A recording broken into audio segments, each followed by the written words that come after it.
मान्य बाबांना विनंती करतो आपण स्थानापन्न व्हावं. आणि तालुक्यातून काँग्रेसचे सर्व पदाधिकारी अधिकारी किंवा सर्व कार्यकर्ते आहे, शिवराजदादा आहे, आणि मुख्य अधिकारी आपण सर्वांनी करतो त्याचा स्वीकार तरी करावा अशी काँग्रेसच्या सत्ताराचे आपण सर्वांनी या ठिकाणी साक्षीदार व्हायचा आहे.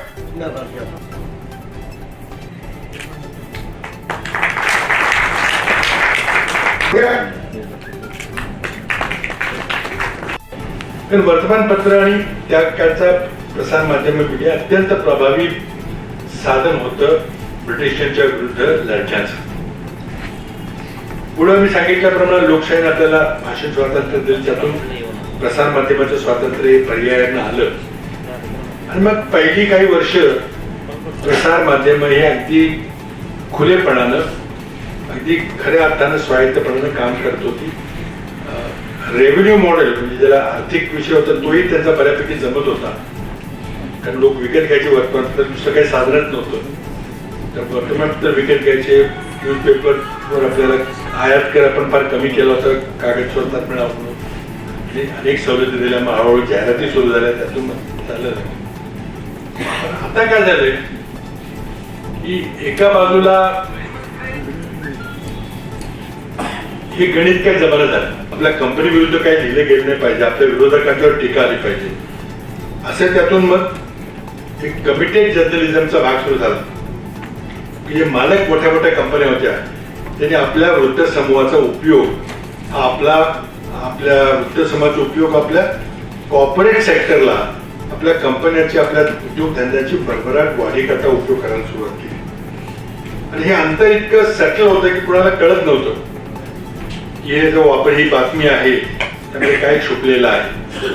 आणि मग पुढे आलं की मग संपादकाला सांगायचं की हे तू छापायचं नाही, हे आपल्या ग्रुपच्या कंपनीच्या विरोधात आहे बातमी, ही दाबून टाकायची बातमी. मग विरोधकाची बातमी त्याला भडकून रंगवायची सगळी बातमी. अशा प्रकारे पत्रकारितेतून कॉर्पोरेट इंटरेस्ट, उद्योगपतींचा इंटरेस्ट जपायला सुरुवात झाली. एका बाजूला रेव्हेन्यू पाहिजे, एका बाजूला जाहिराती पाहिजे, जाहिरातदार देणारे मग आमच्या विरोधात तुम्ही काय लिहिता, आम्ही जाहिरात देणार नाही, हे आपण अगदी स्थानिक पातळीवर देखील अवलंबत होतो. तर आर्थिक कारणामुळे माध्यमांना स्वातंत्र्य आहे का हा एक मोठा विषय आहे. तर त्यांना मग आर्थिक स्वायत्तता प्रदान कशी करून देता येईल, तर एक असं म्हटलं जातं की वाचकच खरं म्हणजे संपादकाची स्वायत्तता टिकवू शकतो. मी वाचक म्हणजे वर्तमानपत्राला वर्गणीदार होणं वगैरे याच्यात ती काही प्रवृत्ती फार झाली.